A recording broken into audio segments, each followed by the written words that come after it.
Sumémoslo ahora para seguir con esta idea a Fernando Morra, viceministro, ex viceministro, digo bien, de Economía. Gracias, Fernando, por estar del otro lado. Hola, Fernando, ¿qué tal? Te saludamos con esta pregunta respecto de este modelo que Milei dice va a rebotar y vamos a crecer.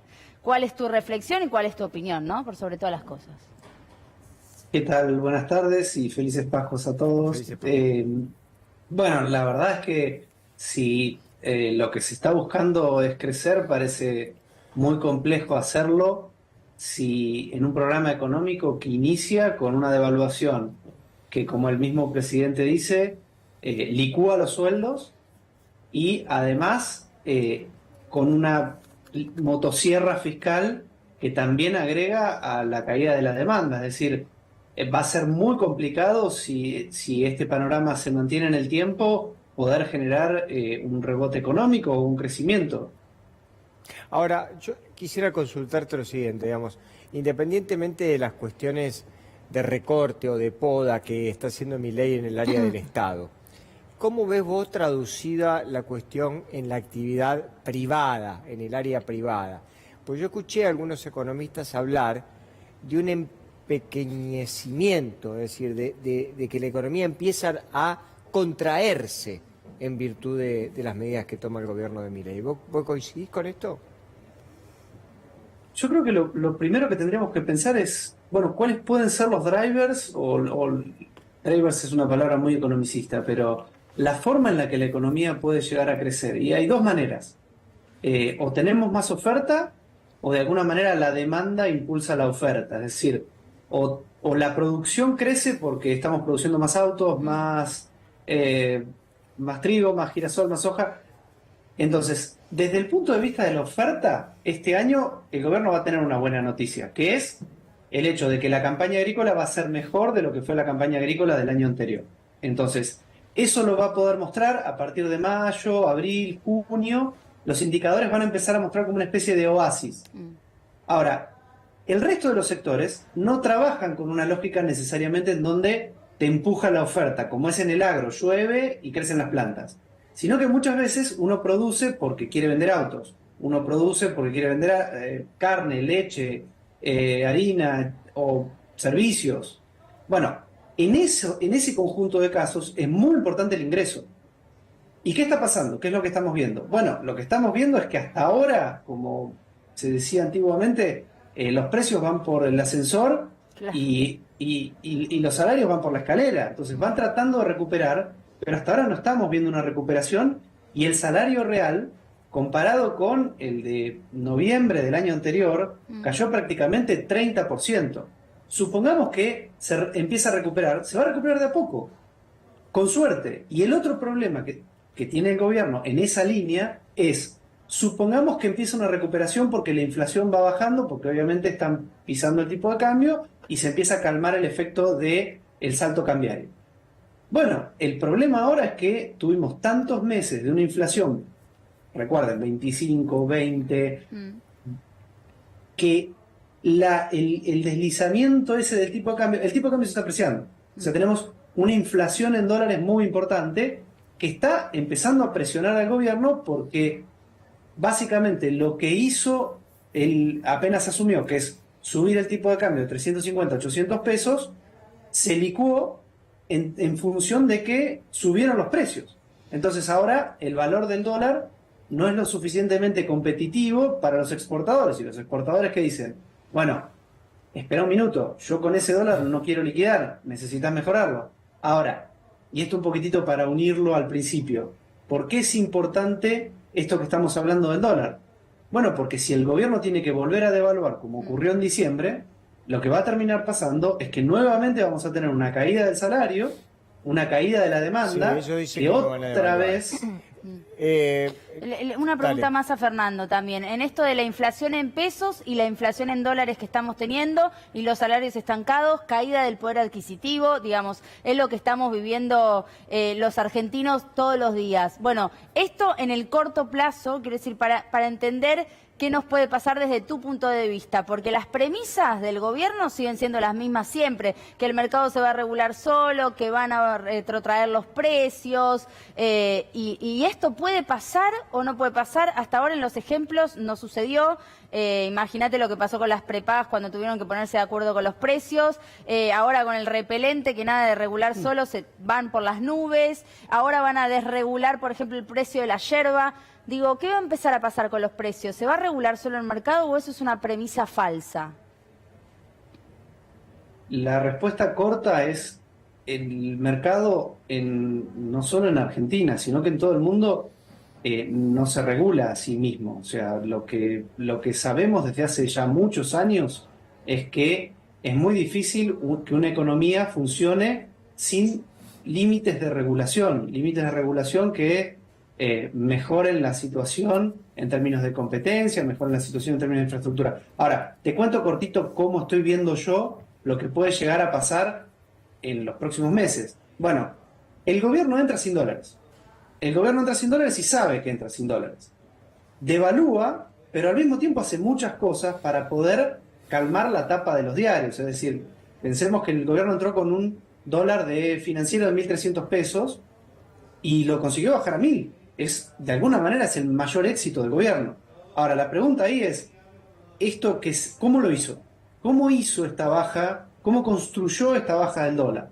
Bueno, lo que hizo ahí le permitió a los exportadores, siguió interviniendo el mercado de dólar financiero. ¿Cómo lo hace? A través de los exportadores. Le dice a los exportadores, agarren una parte de las exportaciones y dénsela a los que quieren acumular dólar financiero. Pero eso tiene patas cortas. Va a durar un tiempo, porque si no el Banco Central no acumula reservas. 3.000 millones de dólares puso ahí.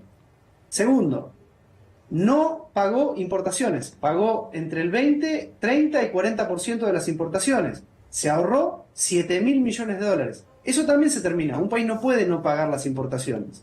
Y además, por último, que esto es muy complicado, emitió un título que se llama BOPREAL, que es un bono en dólares, que es un muy buen negocio. El Banco Central está prometiendo que para 2027 a los que tengan ese bono le va a dar dólares. Eso por 8.000 millones de dólares. Si uno suma todo esto, estamos hablando de algo así como 10, 11.000 millones de dólares que fueron al mercado financiero. Para que se haga una idea, el que está mirando y dice, bueno, ¿qué es 10.000, 11.000 millones de dólares? No tengo ni idea. Bueno, es prácticamente un 15% de todas las exportaciones del país en el año. Eso es lo que le tiró el gobierno para calmar el dólar financiero. Deuda, en gran parte. ¿Cuánto dura eso? Bueno, en los próximos meses se termina. No hay más BOPREAL, no hay más... Sí. No, te quiero preguntar lo siguiente. Digamos, cuando vos te fuiste al Ministerio de Economía, ¿está bien? ¿Cuánto era la inflación? Y estaba entre el 2 y el 3%. Tuvimos algunos meses de arriba del 3. Espera un segundito. ¿Era el mismo INDEC que mide ahora? Sí, por supuesto. El mismo INDEC. Sí, claro. ¿Cuándo te fuiste vos del Ministerio de Economía? En junio del 2022. ¿De cuándo? En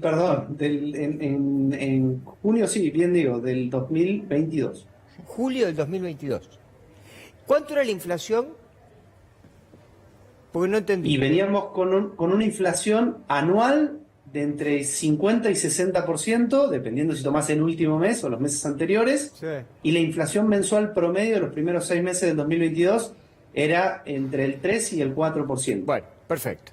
Ahora yo te pregunto lo siguiente, ¿no? Digo, para que entendamos el tiempo transcurrido, ¿cuánto era la inflación que teníamos en ese momento con el mismo INDEC y cuánto es la inflación que tenemos ahora? El presidente Milei lo que dice es que cuando él toma el gobierno, la inflación viajaba, como le gusta decir a él, al 1% diario potenciado no sé cuánto, que le daba a él 7.000% en un año. ¿Esto es real? No, eso es falso. Eso es un engaño y está muy mal decir eso. ¿Por qué? Porque cuando uno hace política económica, lo que sabe es que tiene que tratar de moldear el futuro. Es muy importante. ¿Por qué? Porque cuando uno forma precios, está pensando, imagínate a alguien que dice, bueno, quiero vender un termo, por ejemplo. ¿Qué precio le pongo? La historia importa poco. Lo que importa es lo que vos pensás que va a ocurrir hacia adelante. ¿A qué costo lo voy a reponer? Eso es muy importante. Entonces vos fijate lo que está pasando. Lo que está pasando es que el presidente, al hacer lo que hace, les da señales, es como que pone en cortocircuito las señales que tienen que coordinar los precios. ¿Por qué? Porque por un lado le dice, bueno, mirá, yo voy a bajar el déficit y voy a bajar la emisión y voy a tratar de acumular reservas. Todo eso calma, de alguna manera. ¿Por qué? Porque significa, bueno, tengo más reservas, va a haber menos devaluación. Voy a bajar el déficit fiscal, no lo voy a presionar al Banco Central para que tenga que emitir. Bajo la tasa. Todas esas señales son positivas. Ahora, al mismo tiempo, el presidente les dice, bueno, pero vamos a una hiper. Y fíjate que en ese contexto es muy erróneo hacer eso. Es un error grave de política económica anunciar que vos estás en el medio de una hiper, porque el que tiene que formar precios se asusta. Y además hay otra parte muy importante, que es yo o el abismo. Cuando Milei dice yo o el abismo, el que mira de afuera a un gobierno que está en minorías parlamentarias, que recién inicia su mandato, que debería estar tratando de armar coaliciones para pasar sus reformas, las que él considera relevantes por el Congreso, eso es lo que tendría que estar haciendo. En lugar de eso, lo que dice yo o el abismo. Estábamos en el bloque anterior hablando con el economista Fernando Morro, le vamos a pedir una síntesis, un minuto, porque nos estamos quedando sin tiempo, pero digamos, no serías vos del team que la está viendo, digamos. No, parecería que no la estoy viendo, me cuesta mucho ver una baja muy pronunciada de la inflación, y por más que lo diga el gobierno, vamos ya varios meses de muy alta inflación, tampoco parecería factible un rebote de la actividad, mucho menos con lo que estaban discutiendo ustedes hace un minuto, que es con jubilaciones que nunca más van a subir en términos reales, y tampoco con salarios que están tan pisados. Y en ese sentido creo que el tercer factor que va a ser muy importante es cómo un gobierno con una inflación que baja tan lento, con un tipo de cambio que se empieza a apreciar y complica la acumulación de reservas, y sin señales de una recuperación de la actividad clara, consigue gobernabilidad suficiente para poder estabilizar la economía, que ese es el gran desafío que tiene por delante el gobierno en los próximos meses. Gracias, Fernando, por esta participación. Seguramente vayamos a tomar contacto nuevamente. Gracias. Gracias, Fernando. Gracias a ustedes.